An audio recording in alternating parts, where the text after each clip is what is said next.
Assalamualaikum warahmatullahi wabarakatuh. Salam bahagia dan salam sejahtera.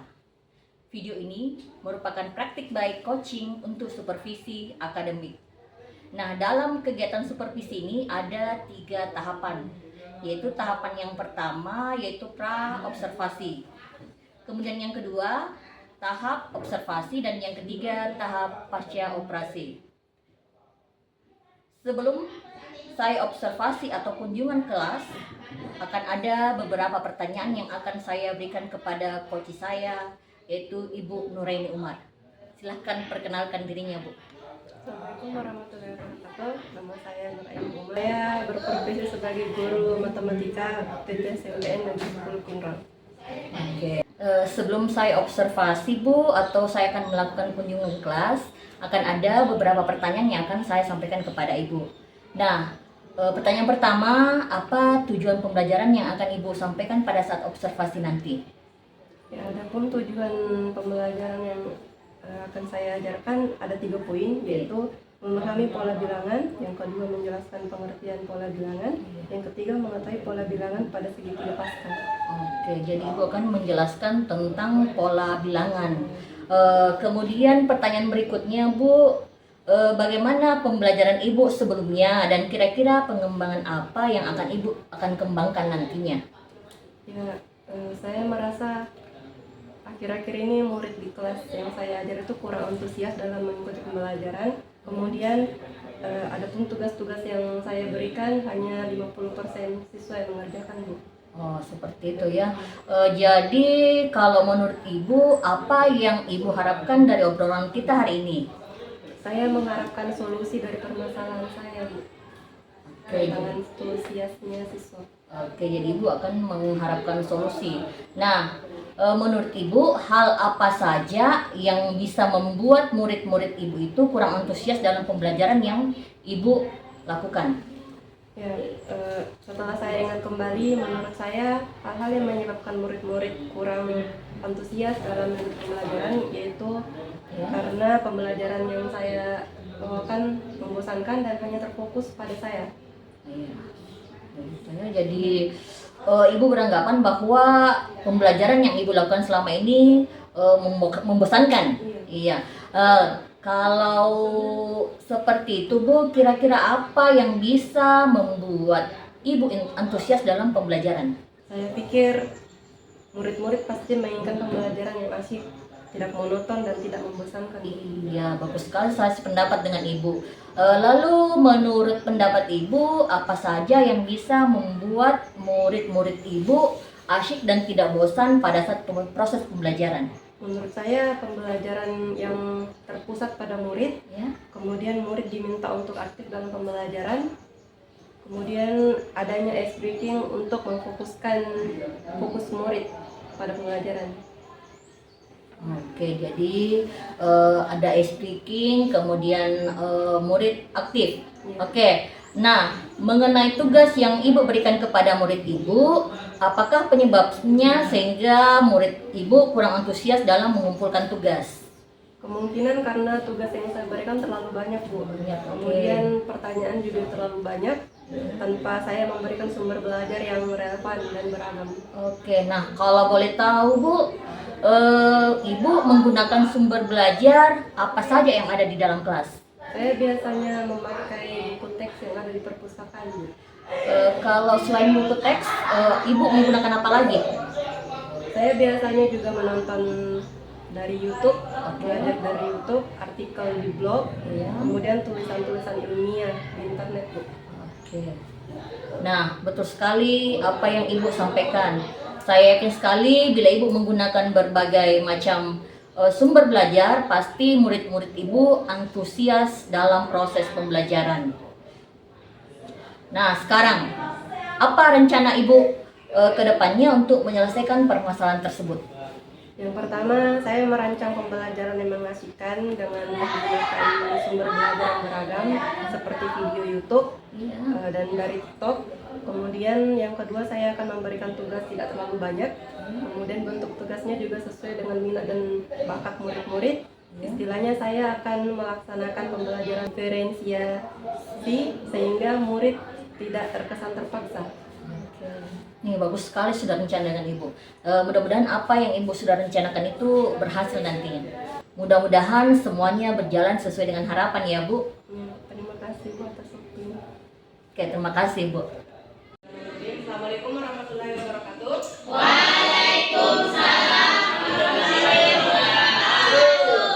Ya, seperti biasanya hari ini kita akan belajar matematika. Adapun materi hari ini itu masih sama seperti minggu lalu, yaitu pola bilangan. Ada yang masih ingat definisi pola bilangan apa?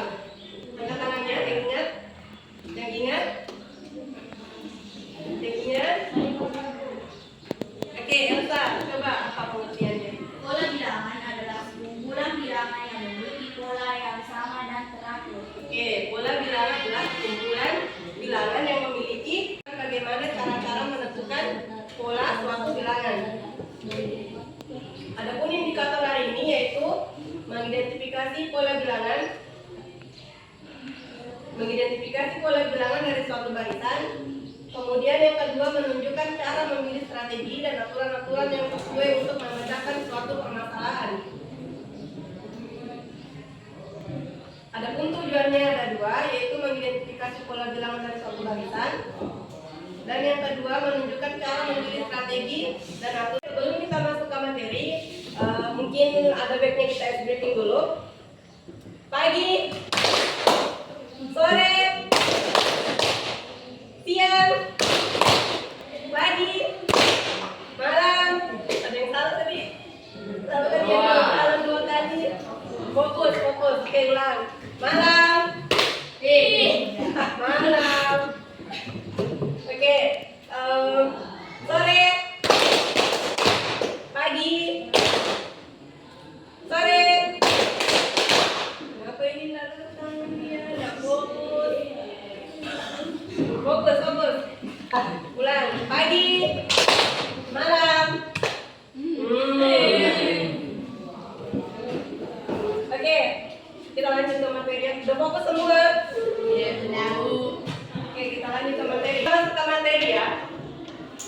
Untuk menentukan waktu suku tertentu, pada satu pola bilangan kita bisa menganalisa secara sederhana. Jika terlalu sulit, maka lebih baik menentukan rumus suku KN terlebih dahulu. Nah, saya beri contoh ada 3. Apa yang pertama? 5, 9, 13, 21. Titik-titik. Nah, kita mau menentukan 3 suku pertama, 3 suku selanjutnya. Apa tadi pengertiannya pola bilangan? Pola bilangan yang teratur dan memiliki pola yang sama. Oke, kita lihat polanya. 5 ke 9 berapa? 4. Oke, tambah 4. Bisa yang 9 ke 13 tambah 4 juga? Tambah 4 kan? Jadi apa dibilang ini? Ini bisa dibilang pola bilangan karena memiliki aturan yang sama. Oke, kita lihat lagi. Kita mau melihat suku selanjutnya yang ini, titik-titik. Kemudian ini 13, 17 tambah 4. Di sini juga tambah 4. Kemudian 21 ke sini tambah 4 berapa? 25. Kemudian yang ini tambah 4 29. Selanjutnya 33. Oke, bisa? Kalau bisa, saya coba. Ada yang bisa mengerjakan contoh nomor 2? Oke. Ada yang bisa mengerjakan soal nomor 2, angkat tangannya. Oke, silakan.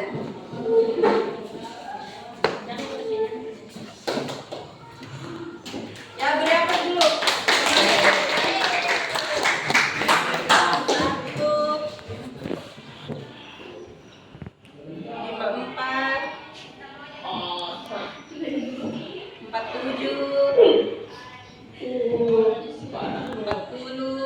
Silakan duduk. Apa dulu untuk temannya? Oke, silakan. Tepuk tangan dulu.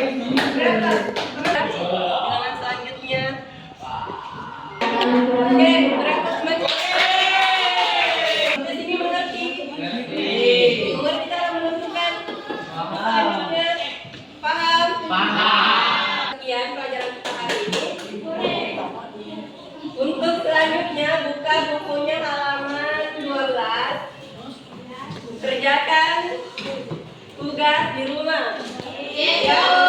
Ada 5 nomor itu kita saya akan periksa untuk minggu depan. Oke, kerjakan di rumah ya. Terima kasih. Assalamualaikum warahmatullahi wabarakatuh.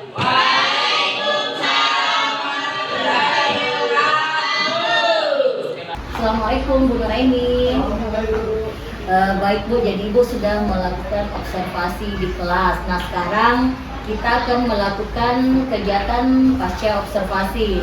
Nah, adapun tujuan kita melakukan percakapan pra observasi ini, jadi saya akan mengajak Ibu berbicara tentang banyak hal, khususnya di sini pada kegiatan yang Ibu sudah lakukan tadi.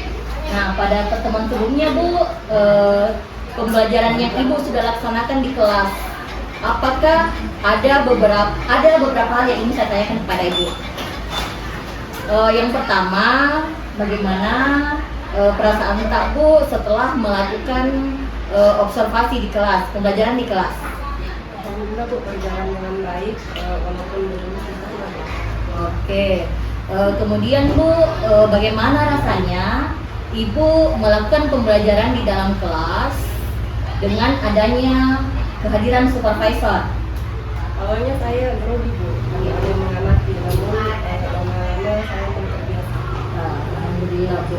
Nah selanjutnya Bu, bisa dijelaskan kembali area pengembangannya Bu? Dari segi pengetahuan Bu, murid sudah bisa menjawab pertanyaan dari saya. Dari segi keterampilan murid sudah mengurangkan diri menjawabkan pertanyaan. Oke. Jadi area pengembangan Ibu terkait dengan pengetahuan dan keterampilan. Nah, selanjutnya menurut Ibu sejauh mana area pengembangan yang Ibu sampaikan tadi, apakah sudah berhasil dilakukan dalam kelas atau belum? Sudah lebih baik, walaupun masih ada kekurangan Bu. Oke, jadi masih ada kekurangan ya. Ya, jadi menurut Ibu apakah sudah berjalan dengan baik? Ya, walaupun sudah berjalan dengan baik, namun masih ada beberapa kekurangan.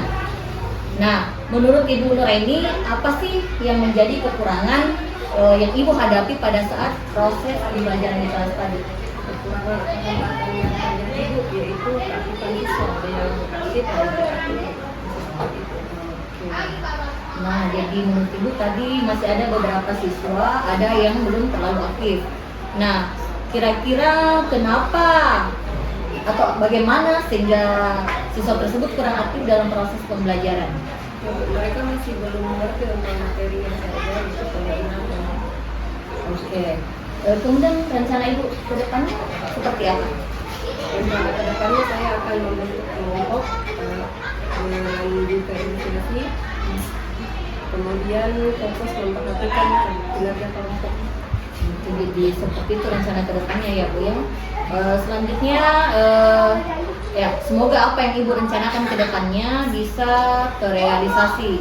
Ya, jadi saya tunggu informasi selanjutnya ya Bu. Kira-kira rencana apa lagi yang akan Ibu realisasikan ke depannya sehingga Ibu akan melakukan perubahan dengan rencana yang Ibu sudah sampaikan sebelumnya tadi.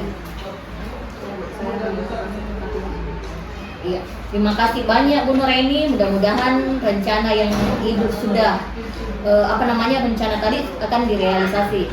Ya, selanjutnya saya Ibu sampaikan kepada Ibu pengajar praktik saya Ibu Nana Sukarisna untuk memberikan umpan balik terhadap kegiatan pasca observasi yang sudah kita lakukan tadi. Nah juga juga dengan Ibu ini ya, secara keseluruhan pasca observasinya sudah sangat luar biasa.